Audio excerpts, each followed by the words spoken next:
लेकिन वीडियो शुरू करने से पहले आप हमारे चैनल को सब्सक्राइब करके बेल आइकन को जरूर दबाएं।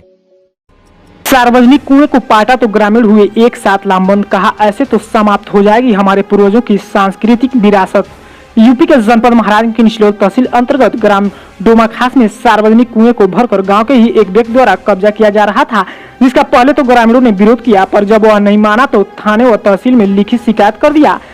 कुएं को खाली करने की अपील तहसील स्तरीय अधिकारियों से किया, बावजूद इसके भी उक्त व्यक्ति कब्जे को खाली नहीं किया। तब ग्रामीण बेहद आक्रोशित हुए और लेखपाल की भी शिकायत कर दिया और किसी भी कीमत पर पूर्वजों के विरासत को कब्जा न होने देने की ठान लिया, जिस पर आज निचोल थाने में बैठक हुआ और कुएं को खाली किए जाने की बात हुआ।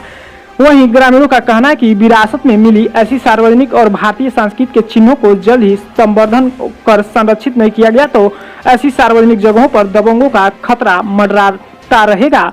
शारीरिक शिक्षक हूँ, केंद्रीय विद्यालय में कार्यरत हूँ और लॉकडाउन में इस वक्त घर पे हूँ। तो ऐसे से कुछ मैटर देखने को मिला है, जिस तरह से ग्राम सभा में कुछ सार्वजनिक चीज़ें हैं जिसको अवैध तरीके से उस पर कब्जा किया जा रहा है, जैसे कुआं है, इस तरह के जैसे कुछ सरकारी जैसे जो पौधे हैं जो ग्राम सभा में।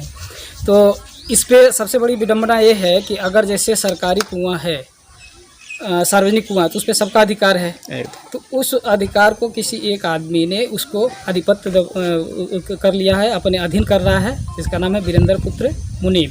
उन्होंने ज़बरदस्ती उस चीज़ को कब्जा कर लिया है और इस वक्त पिछले एक हफ्ते से ये प्रक्रिया चल रही है, और जिसमें हम लोगों ने जा कर के ग्राम प्रधान से भी बताया इस बात को। तो ग्राम प्रधान ने बताया कि ठीक है, आप लोग उस पर आगे बढ़िए और उसका जैसे आप लोग ऑर्डर करवाते तो मैं उसका सुंदरीकरण करवा दूँगा। प्रधान क्या नाम है? रामराज। कौन सा ग्राम सभा है? ये ग्राम सभा डोमाखास है। डोमाखास है। तो फिर इससे मैटर हुआ, फिर हम लोग जा कर के चंदा चौकी पे मिले। तो चंदा चौकी के जो प्रभारी हैं उन्होंने बताया कि ऐसा है कि जब तक कोई अथराइज पर्सन जब तक इस पर नहीं करेगा तब तक हम नहीं करें। जैसे ग्राम सभा की जो चीज़ें हैं, अगर ग्राम प्रधान उस पर अगर करते हैं तो हम आकर के इस पर हम समझ लेंगे अच्छे से और वहाँ रुकवा सकते हैं, उसका सुंदरीकरण करवा सकते हैं। तो फिर हम बोले कि अच्छा, अगर ग्राम प्रधान अगर इसमें सहमत नहीं है तो उन्होंने बताया कि ठीक है, आपको तब कुआं है, सब लोग समिति से सब कितने साल के थे जिस समय कुएं खोदा गया? 10-15 साल के रही हम। 10-15 साल के? हाँ। अच्छा, इस समय कितने साल के हैं? 70-75 साल के हैं। यूपी के जनपद महाराजगंज के डोमाखंड से राकेश गौड़ की रिपोर्ट।